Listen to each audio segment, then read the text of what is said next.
Tata mantra tata gate wis raya Indriyaksa sara maruta pawana wana Samirana lan warayang wisikan magulingan lima Pancen kepara nyata yen to papan kene ana pendhita anyar katon ingkang ngaran Begawan Sabdawala apa kowe dasar kepara nyata aku Begawan Sabdawala oh ladala wewujudane ora bakal bisa ngapusi kowe anak Semar ingkang angka 2 Petruk ingkang memba pandhita mumpung kowe adoh saka sedulur-sedulurmu kowe ora duwe kekuatan lan kowe tak anggep peranganing wong Sukerta aku Bathara Kala ingkang bakal nadah kala mangsa kelawan kowe Begawan Sabdawala nek pancen pinesti Sabdawala dadi panganing Bathara Kala aku ikhlas ning nek ora keparenging Jawata wis to pesthekno mesti eneng sing ngayomi karo Begawan Sabdawala wah kokop getihmu dina iki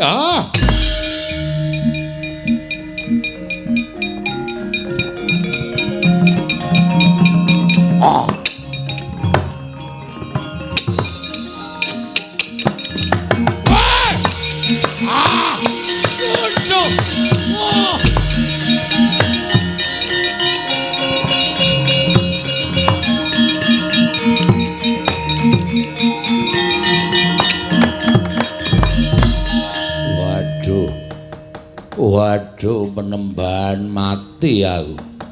Apa mbok anggap nek aku ijen ngene iki ora duwe kekuatan. Ora kok jeneng Sabdawala iki ngetokke daya kadigdayan, ora gelem Sabdawala iki ngetokke daya kawijayan ora. Ning menggoni sesantining para sepuh kang ngendikake ora ana ala ingkang tumama ning becik.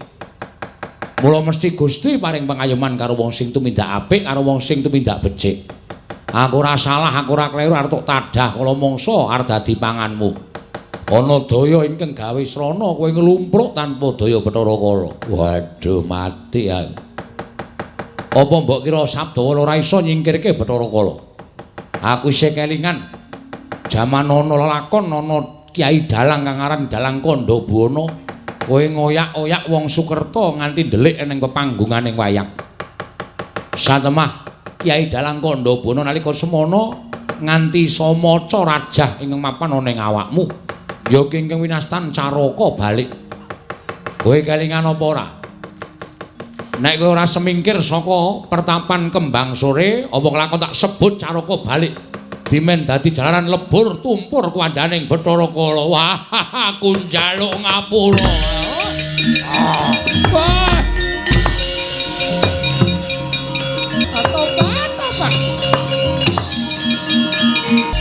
Yata larta saking Kutha Sangkura Kala yen namo dosa Sang Sri tobat tobil ora ngira babar pisan lah kok Bathara Kala girap-girap bali marang Dandang Mangor ing atase mungsuh pendhita gunung wae lah kok nganti kaya ngono apa lain Bathara Kala piye ora sandadak mbok tutup-tutupi nganggo sandanganmu kowe pono kawan Petruk.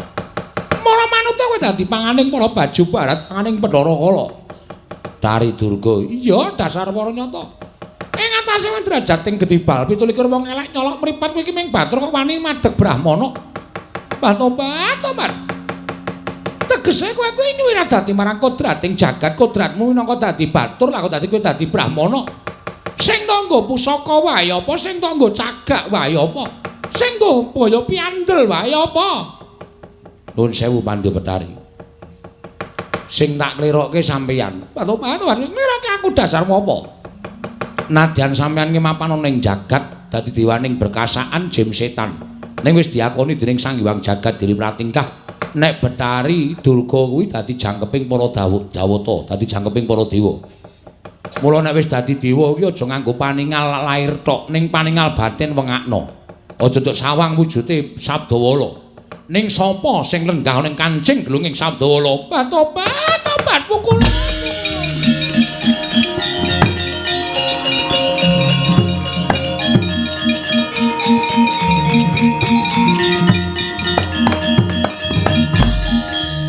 Sewu karapatanipun ing abdi diagung mangsama pukulun. Ngantos kula cumalana wantun dawuh lan anak kula pun Bathara Kala badhe anedha dhateng pun Sabdawala mboten kinten babar pisan milih paduka ing lenggah wonten ing angemong jagatipun pun Sabdawala. Kula nyuwun pangapunten Pukulun Durga, kula wonten maring adawuh. Para berkasaan jim setan ingkang padha mbok irit prapteng ana ing kembang sore gawanan Bali. Inggih saken dawuh. Aku ora pengin kowe ganggu gawe para kawula warga sing mapan ana ing kembang sore luwih-luwih adeking Sabdawala. Ngestaken dawuh. Ora bali ulun pribadi yang bakal matrapi pidana kelawan kita. Nyuwun pamit Pukulun, nyuwun pamit.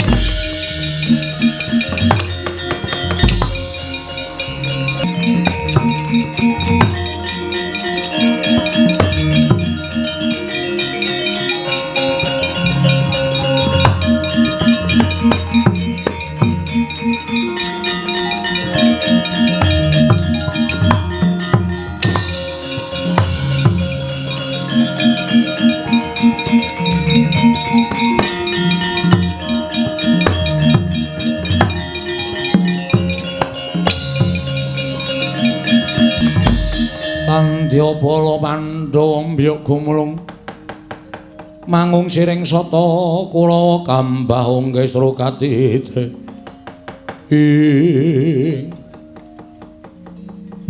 ana piyayi-piyayi kok lenggah ana ing ngisor Penemban kula ingkang abdipun Puntadewa. Penemban kula ingkang abdipun Kresna ing Ndarawati. Penemban kula pun Arjuna. Wah, Santapa, aku Werkudara ing Jodipati.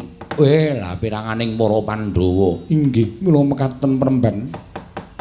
Estining manasuwan sakadang namung badhe ngaut pepodo paduka Penemban. Madeg minangka cantrik pertapan ing kembang sore. Suwita marang Bagawan Sabdawala kasinggihan mekaten. Sangune wong suwita mboten arupi brana picis Mas Hargya tuwin bondo donya babar pisan mboten. Namung sangunipun ingkang abdipun Puntadewa namung kapitadosan kelawan kencenging tekad anggen kula badhe suwita dhateng paduka Penemban Sabdawala. Semanten ugi mboten gesek lan pengendhanipun Nyai Puntadewa Penemban. Yo aku yo ngono. Nadyan mbok dawuh munggah gunung jegur segara yen sing dawuh bapa guru aku bakal ngestokake. Semantun ugi kula Penemban kula ugi mboten badhe selak tertentu ngestu padha paduka bapa guru kula. Jagat Dewa Bathara ya jagat pangestu ngara. Terus nek wis tak tampa sinuwun Darma Kusuma Prabu Kresna Raden Werkudara. Raden Arjuna bakal nggayuh apa? Penemban mugi parenga paduka waloka bilih paduka minangka dados lantaran tumedhak ing wahyu. Mugi keparenga paduka sakmangke amaringaken wahyu menika dhateng para Pandhawa Penemban menika ngancas gegayuhanipun ingkang wayahipun Darma Kusuma Penemban.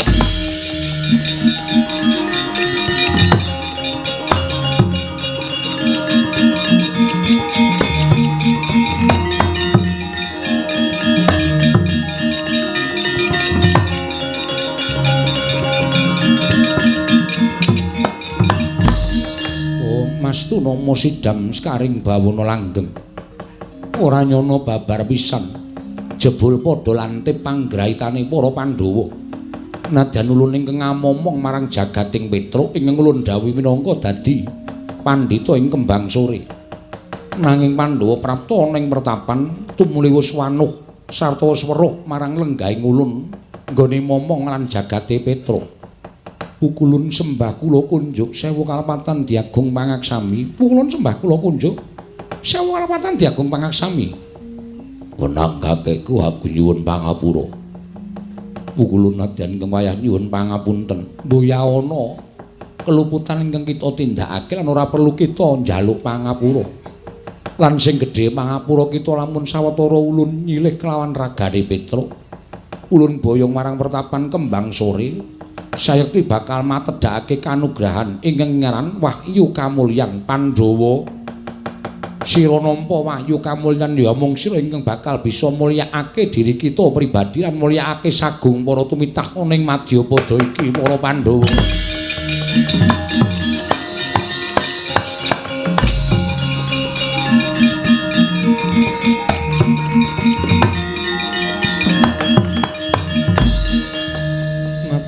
panuwun ingkang tanpa pepindhan pukulun.